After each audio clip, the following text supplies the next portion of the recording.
Okay, that hurts. Really, that really hurts. Sorry. I love you.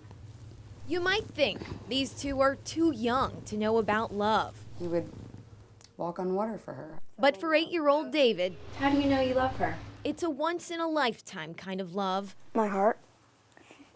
His heart tells him. And for his girlfriend, 7-year-old Ayla, my heart knows, they know. Mine does too. She knows what's coming, and she just wants him to be happy and wants him to smile as long as possible. David has leukemia. I have this button and it flushes pain medicine in my body. He's been living with cancer on and off since he was 2. We label him by numbers, so we're on cancer number 4 as of March. He was given just weeks to live. So that's what his parents decided to do. Let David live. Just trying to hope that I don't die. That's what.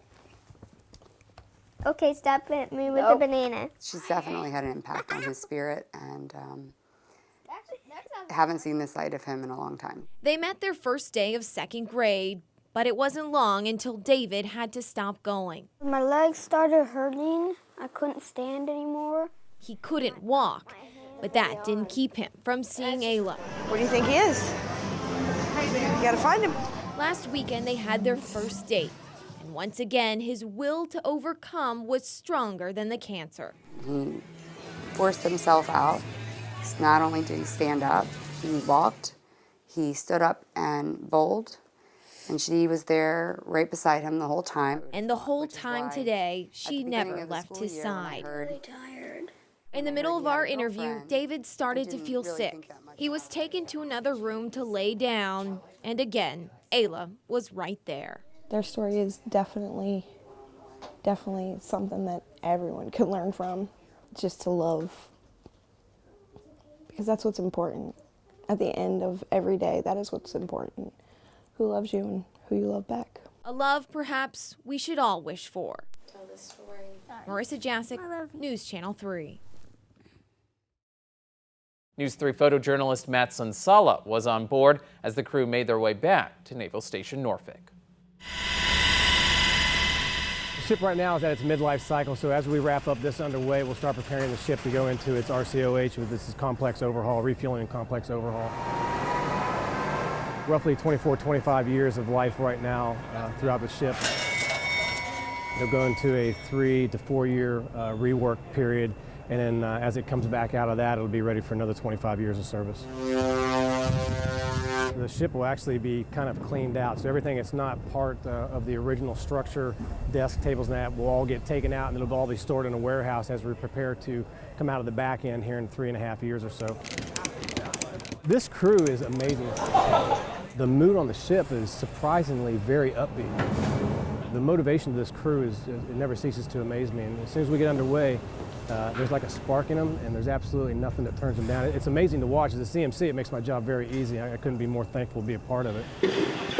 It's kind of somber a little bit because as we walk around, this last underway, it literally is the last underway for a lot of sailors. So there's a lot of nostalgia going around. In fact, I walked up on the bridge yesterday and just kind of stared out into the water thinking, what an amazing career this ship has already had. We get stuck with the name of the ship. We're fortunate to have the first U.S. president as our namesake. But I'll tell you, the work that all the sailors you see around here today is what makes the ship what it is. I mean, they literally are the heartbeat behind the ship, and I couldn't be more proud of everything they've done this year.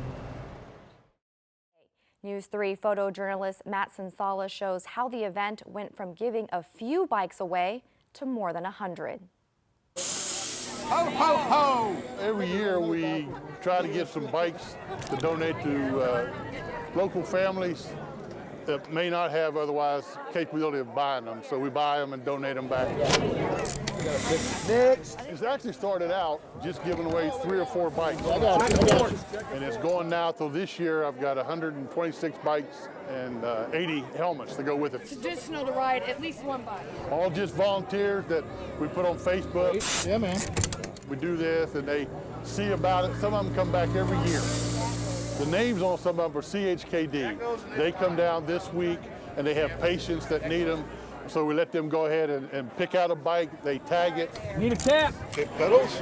Then next Saturday, we'll go down General Booth with the bikes on the truck and then we'll stop off at South Beach, and people will come there, and we'll donate the bikes out then. Roll it on, roll it on. No Christmas morning till I have a bike.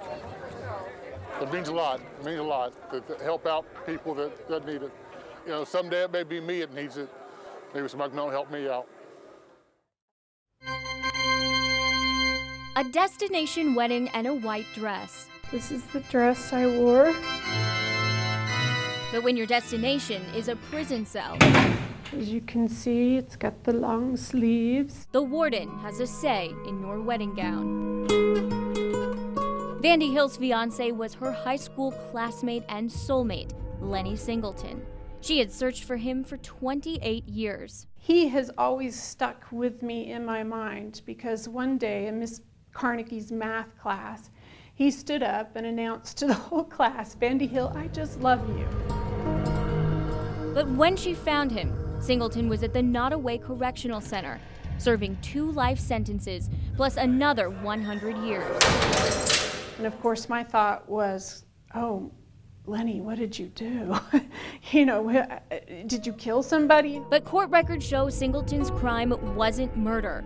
It was a string of 8 smash and grab robberies in 7 days, stealing less than $550 in the summer of 1995. One of his victims, who did not want to be identified, remembers what happened that made Singleton's sentence so severe. Did he wave it in front of your face? Sad that it happened to me, but you know, you have to move on. I even forgot about it until you called me. Singleton says he was high on crack and alcohol. He stole to feed his drug addiction. Court records show only once he threatened a clerk with a weapon, a table knife, classifying Singleton's crimes as violent. Suddenly, this high school star athlete, college graduate, and Navy sailor became his own victim, his life stolen from him by addiction. I can't tell you how many times I sat in the park in Norfolk crying, asking God, I said, God, if this is all there is, I don't even want to live anymore. Singleton talked to us by phone from prison. The moment you accept a death sentence, you lose hope. Singleton has spent the majority of his time locked away here at the Nottoway Correctional Center. During that time, taxpayers have spent over $500,000 to keep Singleton incarcerated, and they'll spend well over $1 million to keep him locked away over the course of his lifetime. All of that for a man who stole a little more than $500 back in the summer of 1995. Prison changes people, and Singleton says 21 years changed him. A letter from a jail supervisor shows Singleton has never had an infraction as an inmate. He holds a leadership position at his prison job, volunteers at his church, and then, of course, there's Vandy. It was unbelievable. By the time Vandy found me, I had been incarcerated about 17 years. In August 2015, Vandy Hill became Vandy Singleton at the Nottoway Correctional Center. Vandy says her husband is the reason she survived stage 4 breast cancer. We got to spend about an hour after we were married.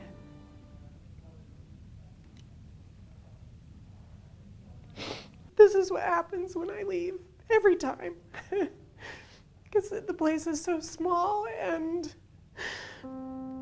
mean and harsh, and it's so not Lenny. His appeal's exhausted. Singleton has one option left: a pardon from the governor, who is reviewing Singleton's 115-page petition for release.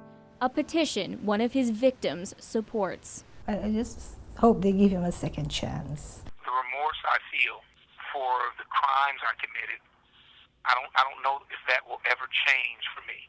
But what I would like is an opportunity to give back. Vandy continues to wait for her soulmate, the man whose life she wants to save, because he saved hers. I hate leaving him there. It's like flying home. I felt like I'd left half my heart in Virginia. Well, Well, Ty Damaris, the good news, we have seen the roads improve throughout the day, especially the interstates. The concern, we've already felt it get cold just within the past hour, so this could all freeze over. City officials tell me they have plowed all primary roads, but you can see there's still a thin layer here of snow, which could very well ice over tonight. Local neighborhoods are in even worse shape than this. Inches of snow on their ground just like this. Now, fortunately, we were able to talk to some neighbors who are making sure their family and their neighbors will be able to get out of their driveways tomorrow. It may be almost as big as him, but apparently snowblowing doesn't have any age. I've never tried it before, so I wanted to try it for once, and I actually liked it. So I started doing other people's yards so they can have a place to walk around and they can drive around. Joe Worley put down the sled for a snowblower today. With the help of his mom and some neighbors, they tackled several driveways in their Portsmouth neighborhood buried under inches of snow. It's hard, but easy at the same time. How does it make you feel helping people? Great.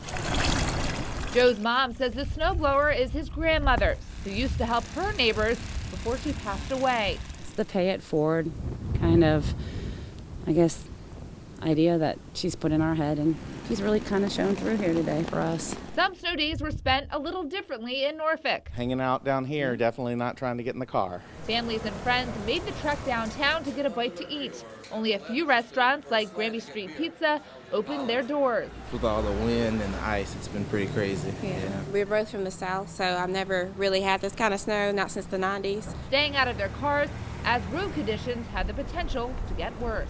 I drove home from work this morning and it was tough. So yeah, that was before a lot of the snowfall. So yeah, I'd say don't do it unless you have to.